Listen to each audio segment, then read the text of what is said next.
राजनीतिक दल भाग एक।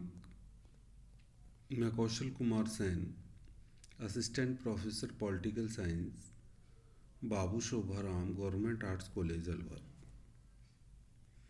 आज हम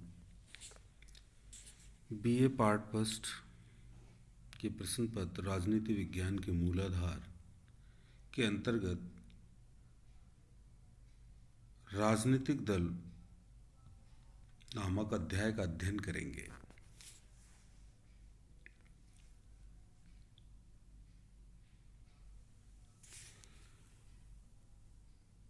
वर्तमान में अधिकांश देशों में लोकतंत्रात्मक शासन प्रणाली है और लोकतंत्रात्मक शासन प्रणाली अर्थात लोकतंत्र भी दो प्रकार का होता है, एक प्रत्यक्ष लोकतंत्र, दूसरा अप्रत्यक्ष लोकतंत्र।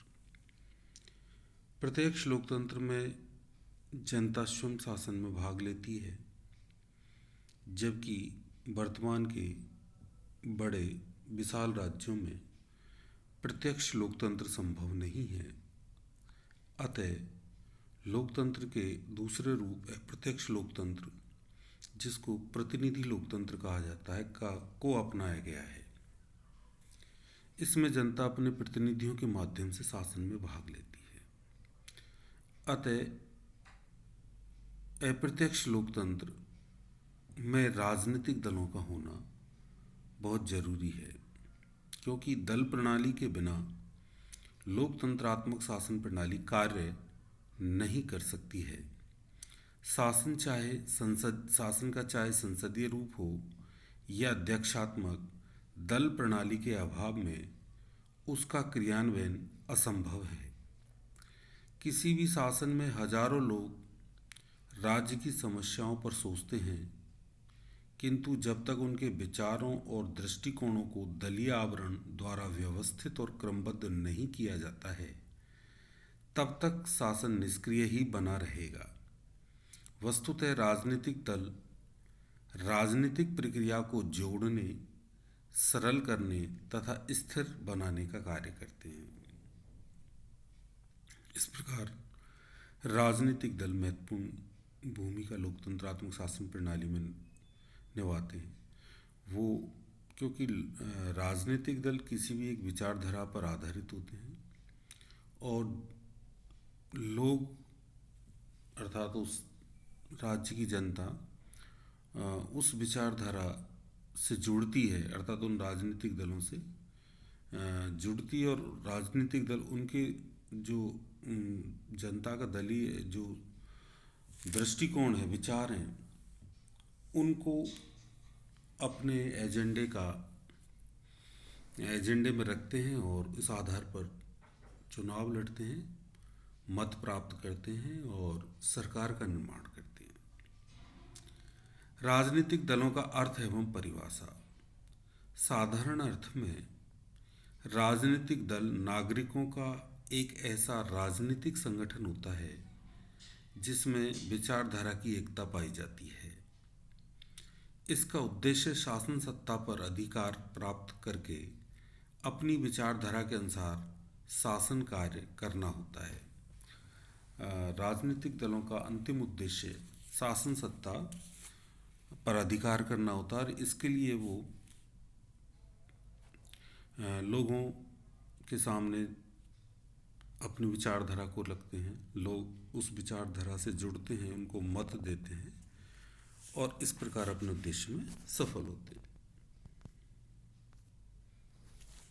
अब है परिभाषाएं। न्यूमैन के अनुसार राजनीतिक दल एक स्वतंत्र समाज में नागरिकों के उस व्यवस्थित समुदाय को कहते हैं जो शासन तंत्र को नियंत्रित करना चाहता है और उनके लिए जन सहमति में भाग लेकर अपने कुछ सदस्यों को सरकारी पदों पर भेजने का प्रयास करता है। न्यूमैन के अनुसार राजनीतिक दल किसी लोकतांत्रिक समाज में एक नागरिकों का व्यवस्थित समुदाय होता है जिसमें जो लोग विचारधारा से जुड़े होते हैं, क्योंकि राजनीतिक दल का मुख्य आधार कोई एक विचारधारा होती है और इनका उद्देश्य अंतिम रूप से लोगों की जन सहमति से जुड़ना होता है, मत प्राप्त करना होता है और अब सरकार का निर्माण करना होता है। दूसरा, मैकाइवर के अनुसार राजनीतिक दल वह समुदाय है जो किसी विशेष सिद्धांत या नीति के समर्थन के लिए संगठित किया गया हो और जो संवैधानिक उपायों से उस सिद्धांत अथवा नीति को शासन का आधार बनाने का प्रयत्न करता हो। मैकाइवर के अनुसार राजनीतिक दल किसी विशेष सिद्धांत या नीति के लिए संगठित होता है, अर्थात किसी विशेष विचारधारा के लिए संगठित होता है और जो संवैधानिक उपायों का प्रयोग करके या उस नीति को जनता के सामने रख के उसका आधार बना के शासन पर अर्थात सरकार बनाने का प्रयत्न करता है या शासन पर अधिकार करने का प्रयत्न करता है। गिलक्रिस्ट के अनुसार राजनीतिक दल नागरिकों के उस संगठित समुदाय को कहते हैं जिसके सदस्य समान राजनीतिक विचार रखते हैं और जो एक राजनीतिक इकाई के रूप में कार्य करते हुए शासन को अपने हाथ में रखने की चेष्टा रखते हैं। इन परिभाषाओं से भी यही निकलता है कि राजनीतिक दल का मुख्य उद्देश्य किसी विचारधारा के आधार पर संगठित होना है, उस विचारधारा को जनता के सामने रखना है, उस विचारधारा के अनुसार मत प्राप्त करना है और सरकार का निर्माण करना है। राजनीतिक दलों की विशेषताएं, पहला है संगठन। इन परिभाषाओं से जैसे हमने राजनीतिक दलों का अध्ययन किया और उनसे कुछ विशेषताएं निकलती हैं। सबसे पहला है इनकी विशेषताओं में संगठन। दल को मजबूत एवं स्थायी बनाने के लिए उनमें संगठन होना अत्यंत आवश्यक है। संगठन से तात्पर्य है कि दल के कुछ अपने लिखित एवं अलिखित नियम, उपनियम, कार्यालय, पदाधिकारी आदि होने चाहिए। ये दल के सदस्यों को अनुशासित रखते हैं। संगठन के अभाव में दलीय अनुयायी एक बिखरी हुई भीड़ मात्र रहेंगे और वे अपने उद्देश्यों को पूरा नहीं कर पाएंगे। तो राजनीतिक दलों में सबसे पहली विशेषता उनमें संगठन पाया जाता है। वो किसी एक विचारधारा में जुड़ा हुआ एक राजनीतिक समुदाय है जिनके अपने नियम, उपनियम, कार्यालय, पदाधिकारी आदि होते हैं और विचारधारा की एकता होती है। दूसरा है मूलभूत सिद्धांतों की एकता। दल व्यक्तियों का ऐसा समूह होता है जिसके सदस्य सार्वजनिक प्रश्नों पर एक जैसे विचार रखते हैं, क्योंकि ये ऐसे प्रश्नों पर विचार करते हैं जो पूरे देश से या पूरी जनता से संबंधित होते हैं, तो उनमें एक समान विचार रखते हैं। इन प्रश्नों की बारीकियों पर उनमें मतभेद हो सकता है, लेकिन वे मौलिक सिद्धांतों पर एकमत होते हैं। सिद्धांतों की एकता ही दल को ठोस आधार प्रदान करती है। तीसरा है संवैधानिक उपायों का प्रयोग। राजनीतिक दल अपने लक्ष्य की प्राप्ति के लिए सत्ता प्राप्त करना होता है, तो राजनीतिक दल अपने लक्ष्य की प्राप्ति के लिए सदा संवैधानिक उपायों का सहारा लेते हैं।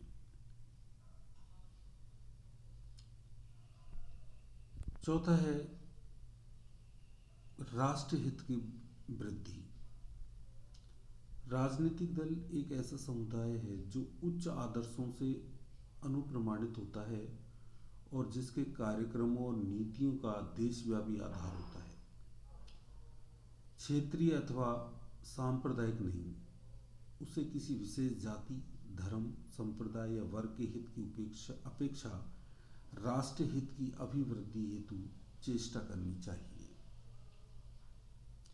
यदि कोई संगठन वर्ग, जाति या संप्रदाय विशेष का हित साधन करते हैं तो यथार्थ में उन्हें राजनीतिक दल नहीं कहा जा सकता। इस प्रकार जो राजनीतिक दलों का कार्यक्रम है वो राष्ट्र हित में अभिवृद्धि करना होता है।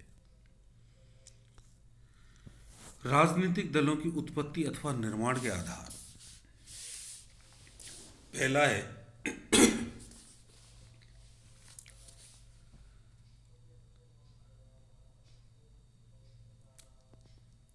राजनीतिक दलों की उत्पत्ति अथवा निर्माण के आधार। इनके आधार, वैसे निर्माण के कई आधार होते हैं, लेकिन इनमें से कुछ मुख्य आधारों को हम अध्ययन करते हैं, जिनमें सबसे पहला है राजनीतिक प्रश्न। साधारणतया राजनीतिक दल राजनीतिक प्रश्नों को सामने रखकर बनाए जाते हैं।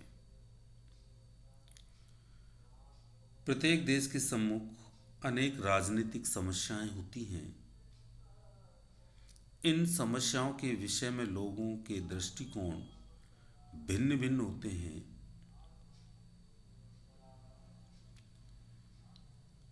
एक प्रकार का विचार रखने वाले राजनीतिक दल बना लेते हैं और दूसरे प्रकार का विचार रखने वाले लोग दूसरे प्रकार का राजनीतिक दल बना लेते हैं। तो इस प्रकार राजनीतिक दलों का निर्माण किसी एक राजनीतिक विचारधारा के आधार पर होता है। दूसरा है आर्थिक प्रश्न। आर्थिक प्रश्नों को लेकर भी राजनीतिक दल बनाए जाते हैं, जैसे communist party, socialist party, labour party आदि। कुछ लोग देश में एक प्रकार की अर्थव्यवस्था चाहते हैं, कुछ दूसरे प्रकार की चाहते हैं। कुछ लोग व्यक्तिगत संपत्ति का विरोध करते हैं या इसे समाप्त करना चाहते हैं या कम करना चाहते हैं। कुछ उसके पक्ष में होते हैं। कुछ उद्योग धंधों का राष्ट्रीयकरण चाहते हैं। कुछ उनको निजी क्षेत्र में व्यक्तियों के पास ही रहने देना चाहते हैं।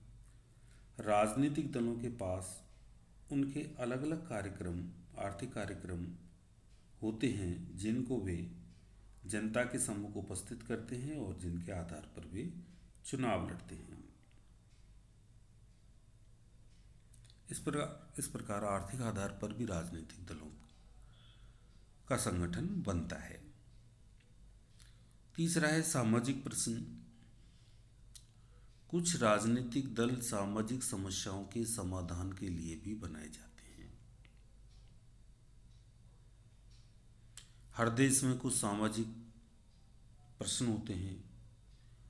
कोई राजनीतिक दल किसी एक सामाजिक कुरीति को समाप्त करना चाहता है, कोई दूसरे सामाजिक अन्याय का विरोधी है।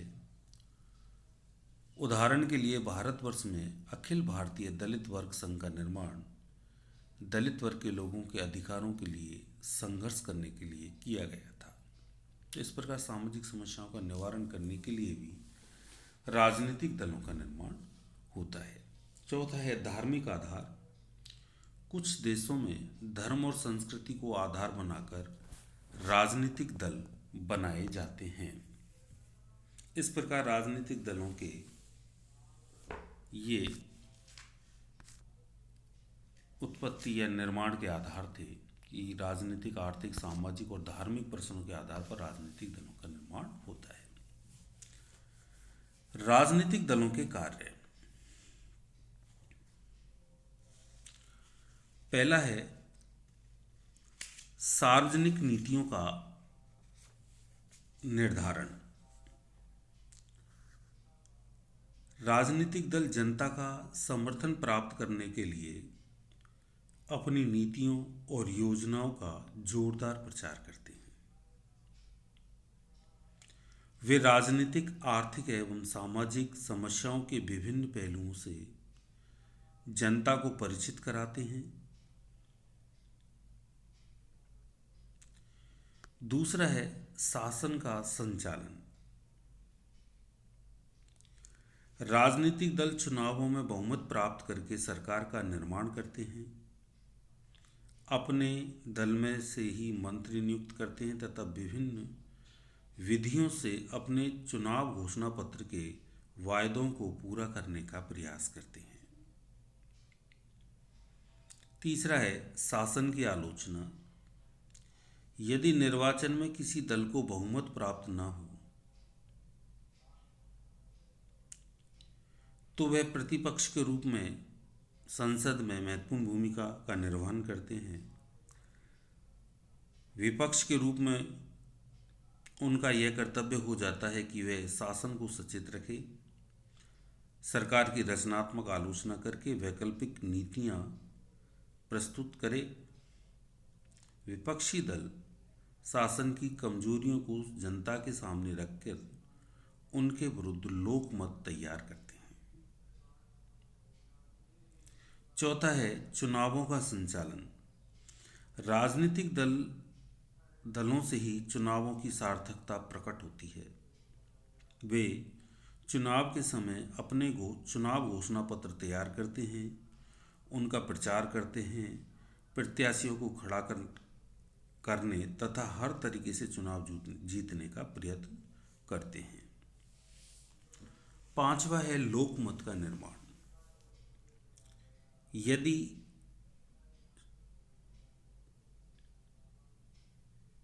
व्यक्तियों की सहमति से सत्ता को अर्जित करना है और यदि शासन की नीतियों पर लोकमत प्राप्त करना है तो राजनीतिक दल जरूरी हैं।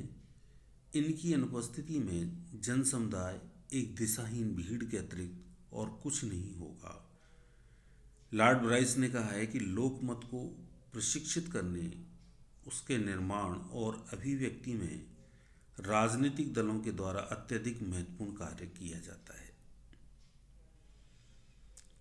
छठवां है शासन तथा जनता के बीच मध्यस्थ का कार्य। राजनीतिक दल जनता और सरकार के बीच मध्यस्थता करते हैं। वे जनता की समस्याओं और आकांक्षाओं को सरकार के सामने रखते हैं और सरकार की स्थिति से जनता को अवगत कराते हैं। अगला है राजनीतिक प्रशिक्षण।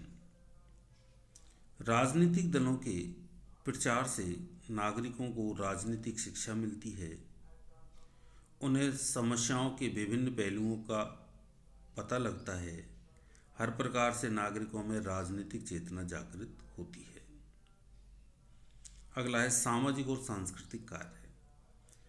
अधिकांश राजनीतिक दल जनता के सामाजिक और सांस्कृतिक जीवन को उन्नत करने का कार्य करते हैं।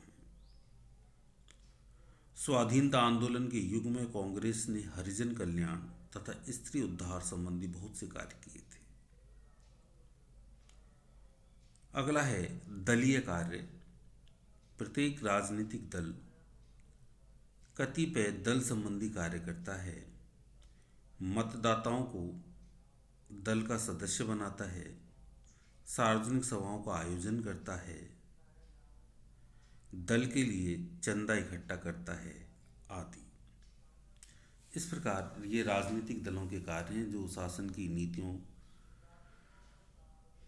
सार्वजनिक नीतियों का निर्धारण करते हैं, सत्ता प्राप्त करते हैं। यदि सत्ता प्राप्त नहीं कर पाते तो शासन विपक्षों में बैठ के शासन की आलोचना करते हैं। चुनाव इन्हीं के माध्यम से लड़े जाते हैं। लोकमत अर्थात जनता को राजनीतिक शिक्षा देते हैं, लोगों के सामने पिछली सरकार की नीतियों को रखते हैं, अपने एजेंडे को रखते हैं। शासन तथा जनता के बीच मध्यस्थ का कार्य करते हैं। इन्हीं लोगों को राजनीतिक प्रशिक्षण प्रदान करते हैं। आदि कार्य राजनीतिक दलों के द्वारा किया जाता है। अब है दल पद्धति के लाभ या गुण।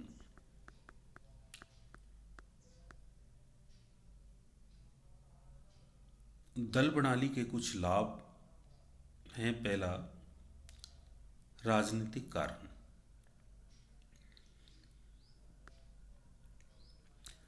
राजनीतिक दल समय समय पर जनता की राजनीतिक नींद को तोड़ते हैं और उसे जाने व अनजाने राजनीति में भाग लेने के लिए विवश करते हैं।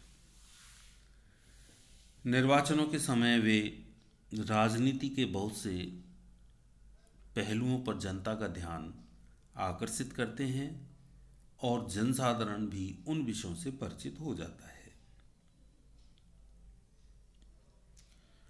दूसरा, लोकमत का निर्माण। राजनीतिक समस्याओं का पूरा पूरा विवरण जनता के सामने रखकर राजनीतिक दल लोकमत का निर्माण करते हैं। जनता के विचारों को मूर्त रूप देने का प्रयत्न किया जाता है। इनके द्वारा समय समय पर अधिवेशनों तथा भाषणों द्वारा राजनीतिक दल लोगों में राजनीतिक चेतना फैलाते हैं। तीसरा है निर्वाचन को सरल बनाना।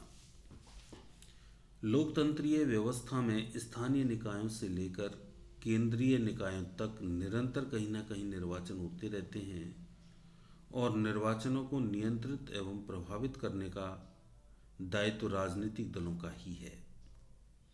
राजनीतिक दलों की वजह से मतदाताओं को वोट देने में बड़ी सुविधा और सरलता होती है। चौथा है शासन को क्रांति से बचाना। नागरिकों को वाद विवाद एवं विचार विमर्श का प्रचुर अवसर प्रदान करके क्रांति एवं निरंकुशता के अंकुरों को आरंभ में ही नष्ट कर देते हैं, अर्थात लोगों को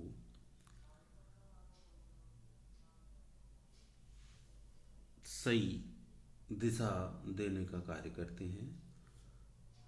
पांचवा है शासन का संचालन तथा उसकी आलोचना।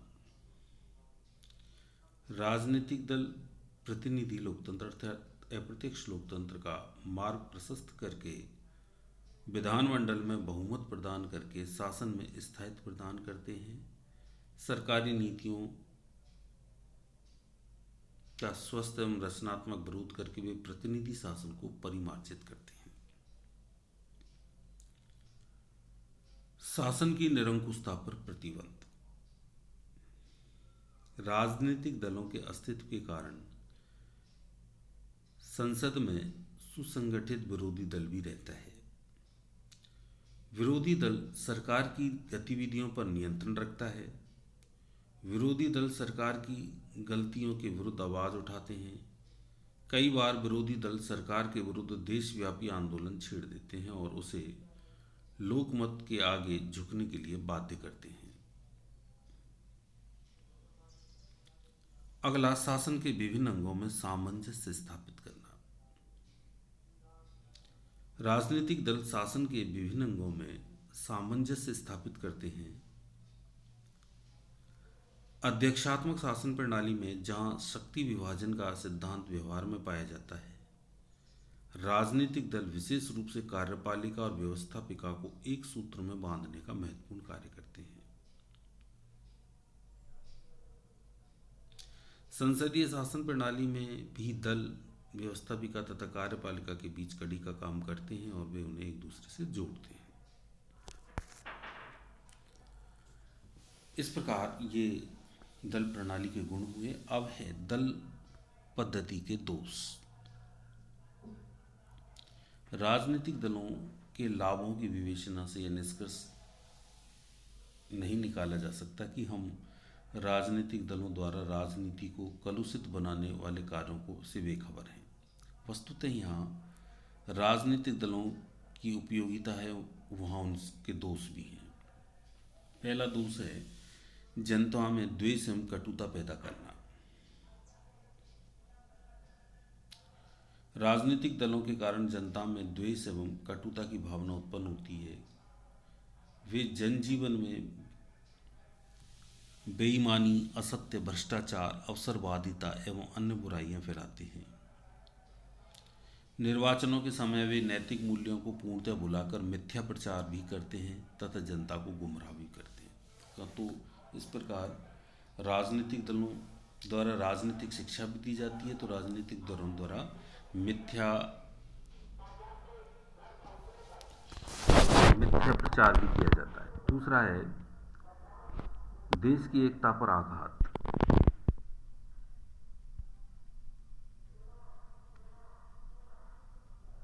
लॉर्ड राइस के अनुसार दल केवल व्यवस्था विकास सभा को ही नहीं बल्कि राष्ट्र को भी दो परस्पर विरोधी पक्षों में बांट देते हैं और विदेशी राज्यों के सामने देश का विभाजित रूप प्रस्तुत होता है। अर्थात लोग इन विचारधाराओं से, राजनीतिक दलों की विचारधाराओं से जुड़ जाते हैं और इस प्रकार देश भी दो भागों में बटा हुआ प्रतीत होता है। तीसरा है सर्वोत्तम व्यक्तियों की उपेक्षा। दलीय शासन प्रणाली के अंतर्गत केवल बहुमत प्राप्त दल के प्रभावशाली लोग ही मंत्री आदि उच्च पदों पर आसीन किए जाते हैं। बहुत से अच्छे नेता जो विपक्ष में आ जाते हैं, उनकी सेवाएं शासन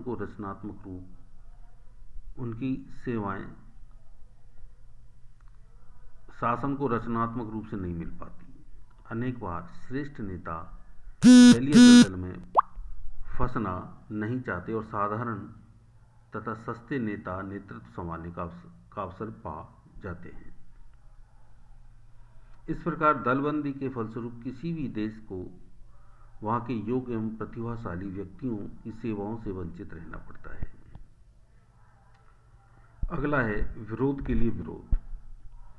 दल पद्धति का एक स्वाभाविक परिणाम यह होता है कि विरोधी पक्ष उचित अनुचित पर ध्यान दिए बिना सरकार के कार्य का विरोध करता है। विरोधी पक्ष शासन के उन कार्यों की भी आलोचना करते हैं जो लोकहित की दृष्टि से अत्यंत आवश्यक हैं। अगला है दल प्रथा भ्रष्टाचार को जन्म देती है।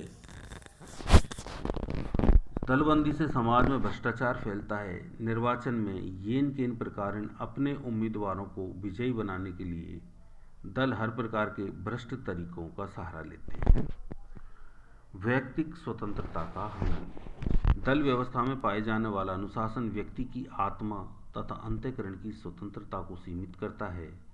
दल के सदस्यों को कई बार अपनी स्वतंत्र इच्छा को दबाना पड़ता है और उन्हें दलीय सचेतकों, पार्टी व्हिप्स के आदेशों का पालन करना पड़ता है। वस्तुतः आजकल दल संबंधी समस्त निर्णय उच्च स्तरीय नेताओं द्वारा लिए जाते हैं और सामान्य सदस्यों की कोई आवाज़ नहीं होती है। इस प्रकार ये दल पद्धति के कुछ दोष हैं। शेष अगले अंक में। धन्यवाद।